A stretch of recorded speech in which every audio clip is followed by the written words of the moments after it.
أعمالنا من يهده الله فلا مضل له ومن يضلل فلا هادي له وأشهد أن لا إله إلا الله وحده لا شريك له وأشهد أن محمدا عبده ورسوله أعوذ بالله من الشيطان الرجيم بسم الله الرحمن الرحيم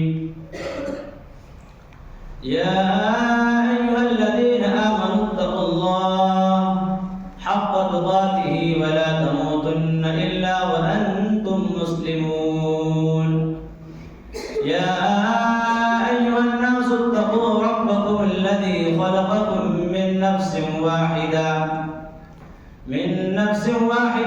وخلق منها زوجها وبث منهما رجالا كثيرا ونساء واتقوا الله الذي تساءلون به والأرحام إن الله كان عليكم رقيبا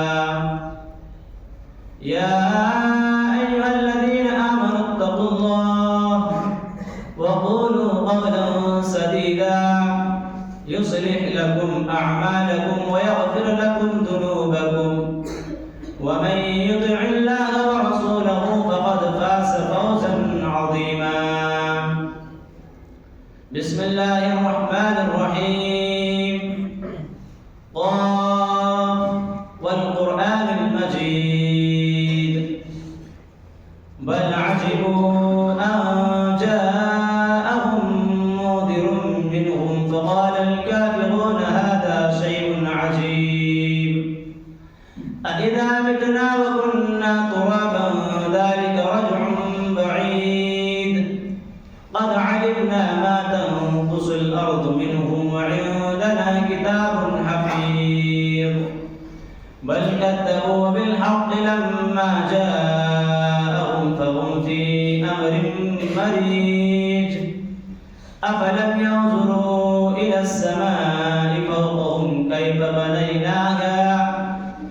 بنيناها وزيناها وما لها من فروج والأرض مددناها وألقينا فيها رواسي وأنبتنا فيها من كل زوج بهيج تبصرة وذكرى لكل عبد منيب ونزلنا من السماء ماء مباركا فأنبتنا فيها جنات وحب الحصيد والنخل باسقات لها طلع نضيد رزقا للعباد وأحيينا به بلدة ميتا كذلك الخروج كذبت قبلهم قوم نوح وأصحاب الرس وثمود وعاد وفرعون وإخوان لوط وأصحاب الأيكة وقوم تبع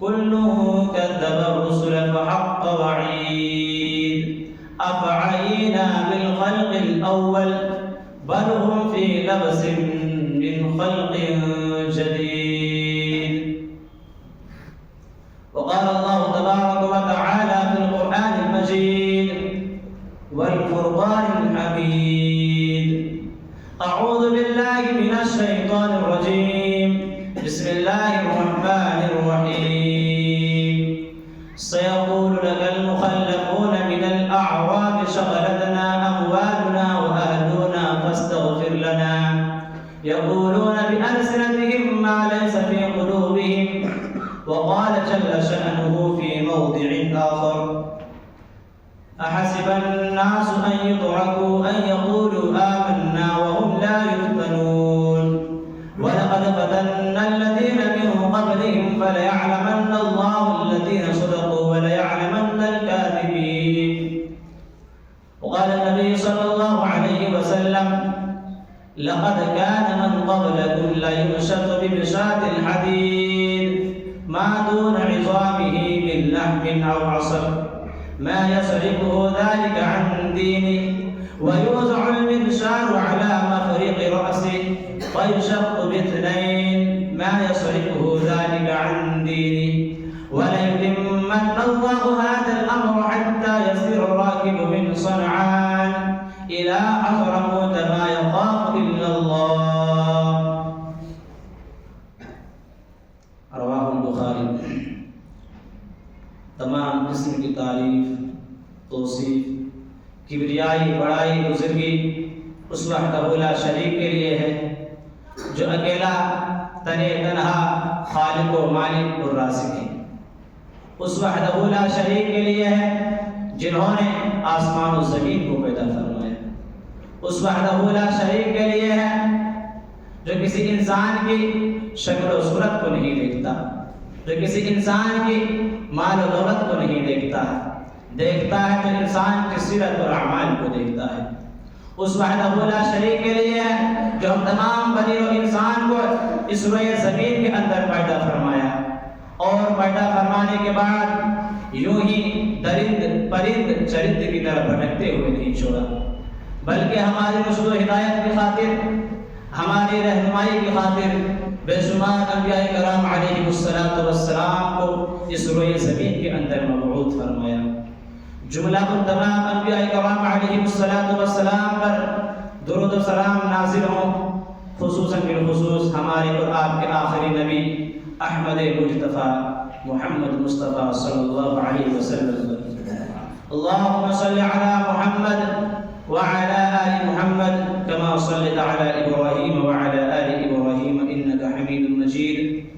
اللهم بارك على محمد وعلى آل محمد كما باركت على إبراهيم وعلى آل إبراهيم إنك حميد مجيد.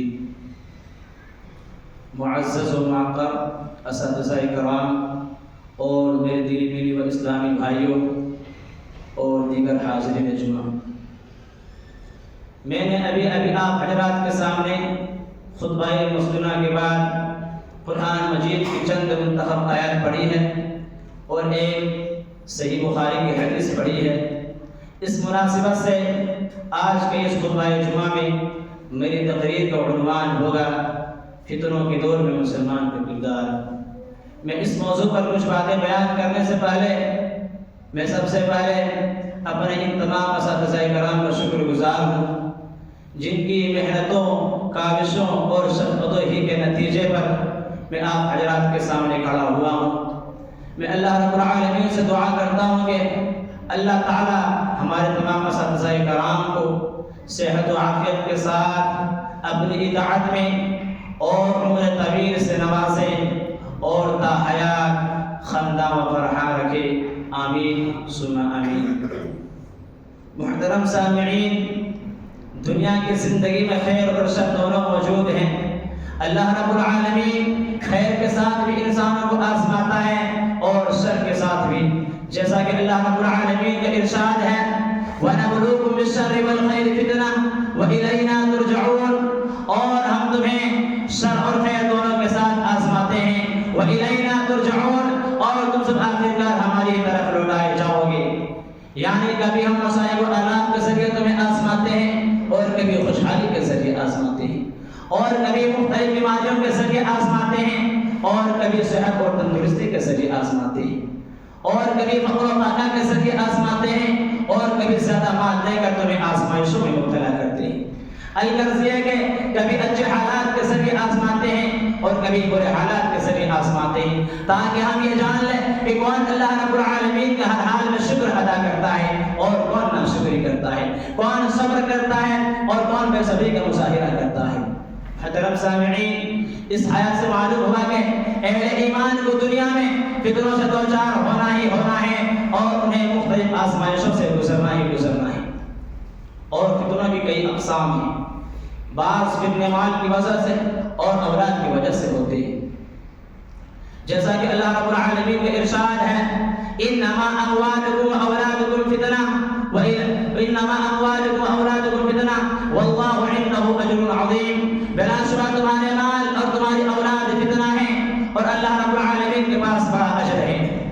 مال اور اولاد اس طرح فتنہ ہے کہ بسا اوقات انسان اپنے مال اور اپنی اولاد کی وجہ سے دین سے غافل ہو جاتا ہے، دین سے دور ہو جاتا ہے. اور ایک دوسری جگہ اللہ رب العالمین نے ارشاد فرمایا سَيَقُولُ لَكَ الْمُخَلَّفُونَ مِنَ الْأَعْرَابِ شغلتنا أموالنا وأهلنا فاستغفر لنا يقولون بألسنتهم ما ليس في قلوبهم. دیہاتوں میں سے جو لوگ پیچھے رہ گئے تھے اب وہ آپ سے کہیں گے کہ ہمیں ہمارے مالوں اور گھر والوں نے مشغول کر رکھا تھا، لہٰذا آپ ہمارے لیے بخشش مانگیے. وہ اپنی زبانوں سے وہ بات کہتے ہیں، وہ اپنی زبانوں سے وہ بات نکالتے ہیں جو ان کے دلوں میں نہیں ہوتے. اس طرح ان کے مال اور ان کے اولاد، ان لوگوں کے لیے ان کے مالوں اور ان کے اولاد نے جہاد فی سبیل اللہ سے غافل کر دیا تھا. اس طرح ان کے مال اور ان کے اولاد، ان کے بچے ان کے لیے فتنہ بن گئی. اسی طرح فتنوں میں سے ایک فتنہ شہوات کا فتنہ ہے، جن کی محبت انسانوں کے دلوں میں مزین کر دی گئی ہے، چاہے وہ عورتوں کی شہوت ہو یا اولاد و احفاد کی شہوت ہو یا مال و بنان کی شہوت ہو. جیسا کہ اللہ رب العالمین نے قرآن مجید کے اندر ارشاد فرمایا زُيِّنَ لِلنَّاسِ حُبُّ الشَّهَوَاتِ مِنَ النِّسَاءِ وَالْبَنِينَ وَالْقَنَاطِيرِ الْمُقَنطَرَةِ مِنَ الذَّهَبِ وَالْفِضَّةِ وَالْخَيْلِ الْمُسَوَّمَةِ وَالْأَنْعَامِ وَالْحَرْثِ. لوگوں کے لیے عورتوں، بیٹوں اور سونا اور چاندی کے جمع کردہ خزانوں، عمدہ قسم کے گھوڑوں اور مویشیوں اور کھیتوں کی شہوات کی محبت مزین کر دی گئی ہے.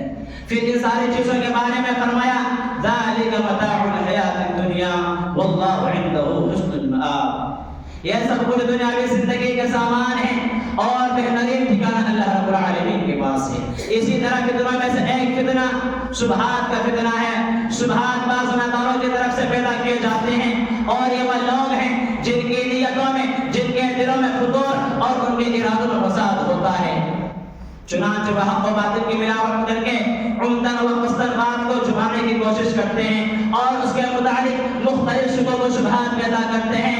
ایسے لوگ چربے لسانی اور لفاظے سے کام لیتے ہوئے حقائق کو توڑ مروڑ کر پیش کرنے کے ماہر ہوتے ہیں اور اپنے موقف کو منوانے کے لیے بحث و مناظرہ اور جدال سے بھی باز نہیں آتے. اسی طرح فتنوں میں سے ایک بہت بڑا فتنہ، اس دور کا ایک بہت بڑا فتنہ میڈیا کا فتنہ ہے. ان میں چاہے پرنٹ میڈیا ہو چاہے سوشل میڈیا ہو، اس میڈیا نے ایسا انقلاب برپا کر دیا ہے کہ اب پوری دنیا آپ کے ہاتھ میں ہے، آپ کی آنکھوں کے سامنے ہے. آپ جو چاہیں، جب چاہیں، جہاں چاہیں اور جس طرح چاہیں ہر چیز سن بھی سکتے ہیں اور دیکھ بھی سکتے ہیں. چنانچہ اس میڈیا کے ذریعے عریانی، بے شرمی، بے غیرتی اور بے حیائی کا ایسا طوفان آ گیا ہے کہ اللہ رب العالمین کے پناہ اب کسی چیز کا پردہ نہیں رہا، اب کسی بات کا پردہ نہیں رہا. ہر چیز ہر شخص کے لیے، چاہے کوئی چھوٹا ہو یا بڑا، مرد ہو یا عورت، سب کے لیے مبین ہے. اسی طرح فتنوں میں سے ایک بہت بڑا فتنہ بہت سے اسلامی ملکوں میں بدامنی کا فتنہ ہے، جہاں نہ عزتیں محفوظ ہیں، نہ جانیں محفوظ ہیں اور نہ ہی مال محفوظ ہیں. جیسا کہ نبی اکرم صلی اللہ علیہ وسلم نے پیشین گوئی کرتے ہوئے ارشاد فرمایا يتقارب الزمان ويغبس العلم وتظهر الفتن ويلقى السوق ويكثر الهرج والقتل. زمانہ قریب ہو جائے گا، وقت قریب ہو جائے گا اور علم اٹھا لیا جائے گا، یعنی علم صرف نام کا رہ جائے گا اور اس پر عمل نہیں کیا جائے گا. جیسا کہ بخاری کی روایت میں ہے وَيَنْقُصُ الْعَمَلُ، یعنی عمل کم ہو جائے گا، فتنوں کا ظہور ہوگا اور لوگوں کے دلوں میں لالچ ڈال دیا جائے گا اور قتل عام ہو جائے گا. اسی طرح فتنوں میں سے ایک بہت بڑا فتنہ مسلمانوں کی فرقہ واریت اور گروہ بندی کا فتنہ ہے، جس نے امت کو ٹکڑے ٹکڑے کر کے اس کی بنیادوں کو کھوکھلا کر کے رکھ دیا ہے. وہ امت جس کا رب ایک، جس کا نبی ایک، جس کا قبلہ ایک، جس کی شریعت ایک، افسوس کہ آج وہ امت کئی فرقوں میں بڑھ چکی ہے اور ہر فرقہ کل حزب بما لدیہم فرحون کا مصداق بنا ہوا ہے. یعنی ہر گروہ کے پاس جو کچھ بھی ہے وہ اسی میں مگن ہے اور عامت الناس حیران و پریشان ہے کہ وہ کس گروہ میں شامل ہو اور کس گروہ میں شامل نہ ہو. وہ نہیں جانتے کہ کس گروہ کا منہج صحیح اور کس گروہ کا منہج غلط ہے، کون سا گروہ حق پر ہے اور کون سا باطل پر ہے. اسی طرح بعض فتنے ایسے ہوتے ہیں جن کے بارے میں جناب محمد رسول اللہ صلی اللہ علیہ وسلم نے اپنی حیات مبارکہ میں ہی خبردار کر دیا تھا کہ میری امت میں انتہائی سنگین فتنے واقع ہوں گے جن میں لوگ اپنے ایمان پر ثابت قدم نہیں رہ سکیں گے.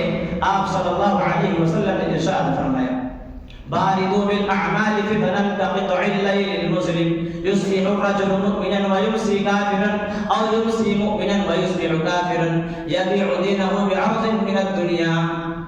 رواہ مسلم. تم ان فطروں سے پہلے جلدی اعمال صالحہ کر لو جو تاریک رات کے ٹکڑوں کی مانند ہوں گے. ان فطروں کے دور میں ایک شخص صبح کے وقت مومن ہوگا تو شام کے وقت کافر، اور شام کے وقت مومن ہوگا تو صبح کے وقت کافر. وہ اپنے دین کو دنیا کے سامان کے بدلے بیچ ڈالے گا، اسی طرح فطروں میں سے بیچ ڈالے گا. اور حضرت ام سلمہ رضی اللہ عنہا بیان کرتی ہے کہ ایک مرتبہ رسول اکرم صلی اللہ علیہ وسلم رات کو انتہائی گھبراہٹ کے حال میں بیدار ہوئے اور آپ صلی اللہ علیہ وسلم نے ارشاد فرمایا سبحان اللہ ماذا انزل اللہ من الخزائن وماذا انزل من الفتن. سبحان اللہ، اللہ رب العالمین نے کتنے خزانے نازل کیے ہیں اور کتنے فتنے نازل کیے گئے ہیں. اس کے بعد آپ صلی اللہ علیہ وسلم نے فتنوں سے بچاؤ کے لیے فرمایا من يوقظ صواحب الحجرات يريد ازواجه لكي يصلين رب كاسية في الدنيا عارية في الآخرة. کون حجروں والوں کو، یعنی آپ صلی اللہ علیہ وسلم کی بیویوں کو جگائیں تاکہ وہ نماز پڑھ لیں. دنیا میں لباس پہننے والی کئی عورتیں آخرت میں برہنہ ہوں گی. اس حدیث سے یہ بھی معلوم ہوا کہ عبادت کے ذریعے انسان فتنوں کے شر سے اللہ تعالیٰ کی پناہ میں آ سکتا ہے. اور قیامت سے پہلے آنے والے فتنے پہ در پہ آئیں گے. جو فتنہ بعد میں آئے گا وہ پہلے آنے والے فتنوں سے کئی زیادہ سخت اور سنگین ہوگا. اور یاد رکھو کہ بعض فتنے ایسے ہوتے ہیں جن میں اللہ تعالیٰ اہل ایمان کی آزمائش کرنا چاہتا ہے کہ کیا وہ ایمان پر ثابت قدم رہتے ہیں یا ایمان کو چھوڑ کر کفر کی طرف بڑھ جاتے ہیں. جیسا کہ اللہ رب العالمین نے قرآن مجید کے اندر ارشاد فرمایا احسب الناس ان يتركوا ان يقولوا آمنا وهم لا يفتنون ولقد فتنا الذين من قبلهم فليعلمن الله الذين صدقوا وليعلمن الكاذبين. کیا لوگوں نے گمان کر لیا ہے کہ اگر انہوں نے یہ کہہ دیا کہ ہم ایمان لائیں تو انہیں چھوڑ دیا جائے گا اور ان کی آزمائش نہیں ہوگی؟ ہرگز نہیں، حالانکہ ہم نے ان لوگوں کو بھی آزمایا تھا جو ان سے پہلے تھے. اور اللہ رب العالمین ضرور یہ معلوم کرنا چاہتا ہے کہ ان میں سے سچے کون ہیں اور کون جھوٹے ہیں. اسی طرح اگر ہم پہلے لوگوں کے حالات کا مطالعہ کریں تو ہمیں معلوم ہوتا ہے کہ انہیں اس طرح کی سخت اور کڑی آزمائشوں سے گزرنا پڑا ہے. حتیٰ کہ خباب بن ارد رضی اللہ عنہ بیان کرتے ہیں کہ ایک مرتبہ میں رسول اکرم صلی اللہ علیہ وسلم کی خدمت میں حاضر ہوا. اس وقت آپ صلی اللہ علیہ وسلم کعبہ کے سائے میں ایک چادر پہ تکیہ لگائے بیٹھے تھے. اس زمانے میں ہم مشرکوں کی طرف سے سخت ترین تکلیفیں اٹھا رہے تھے. میں نے آپ صلی اللہ علیہ وسلم سے عرض کیا اے اللہ کے رسول آپ اللہ سے دعا کیوں نہیں کرتے؟ یہ سنتے ہی آپ صلی اللہ علیہ وسلم تکیہ چھوڑ کر سیدھے بیٹھ گئے اور آپ صلی اللہ علیہ وسلم کا چہرہ سرخ ہو گیا. پھر آپ صلی اللہ علیہ وسلم نے ارشاد فرمایا لقد كان من قبلكم لا يمشط بمشاط الحديد ما دون عظامه من لحم او عصب ما يسرقه ذلك عن دينه ويوضع المنشار على مفرق رأسه فيشق باثنين ما يسرقه ذلك عن دينه وليتمن الله هذا الامر حتى يصير الراكب من صنعان الى حضرموت ما يخاف الا الله. رواه البخاری. تم سے پہلے ایسے لوگ گزر چکے ہیں کہ ایک شخص کے گوشت اور مٹھوں میں لوہے کی کنگھیاں چلائی جاتی تھی مگر یہ آزمائش اسے اس کے دین سے نہیں کرتی تھی. اور ایک شخص کے سر کی چوٹی پر آری رکھی جاتی تھی پھر اسے دو ٹکڑوں میں چیر دیا جاتا تھا مگر یہ آزمائش بھی اسے اس کے دین سے نہیں کرتی تھی. اور اللہ تعالیٰ یقین اس امر کو پورا کر کے رہے گا یہاں تک کہ ایک سوار صنعاء سے حضر موت کی طرف اکیلا سفر کرے گا اور اسے اللہ رب العالمین کا سوا کسی کا خوف نہیں ہوگا. اور آگے اللہ رب العالمین نے ارشاد فرمایا واتقوا فتنة لا تصيبن الذين ظلموا منكم خاصة واعلموا ان الله شديد العقاب. تم لوگ اس فتنے سے ڈرتے رہو جس کا اثر تم میں سے صرف ظالموں تک ہی محدود نہیں رہے گا بلکہ سب کو اپنی لپیٹ میں لے لے گا. جان لو کہ اللہ رب العالمین کا عذاب بڑا سخت ہوتا ہے. مگر سوال یعنی پیدا ہوتا ہے کہ ایسے حالات میں ایک مومن کا کیا کردار ادا کرنا چاہیے اور انہیں ان فتنوں سے بچنے کے لیے کیا کرنا چاہیے. آئیے ہم قرآن و حدیث کی روشنی میں جانتے ہیں.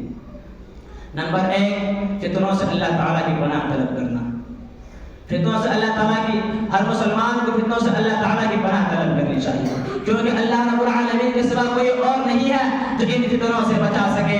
حضرت زید بن ثابت رضی اللہ عنہ بیان کرتے ہیں کہ رسول اکرم صلی اللہ علیہ وسلم نے ارشاد فرمایا باللہ من الفتن ما ظہر منها وما بطن. تم تمام فتنوں سے اللہ تعالیٰ کی پناہ طلب کرو، ان میں سے جو ظاہر ہو ان سے بھی اور جو باطن ہو ان سے بھی.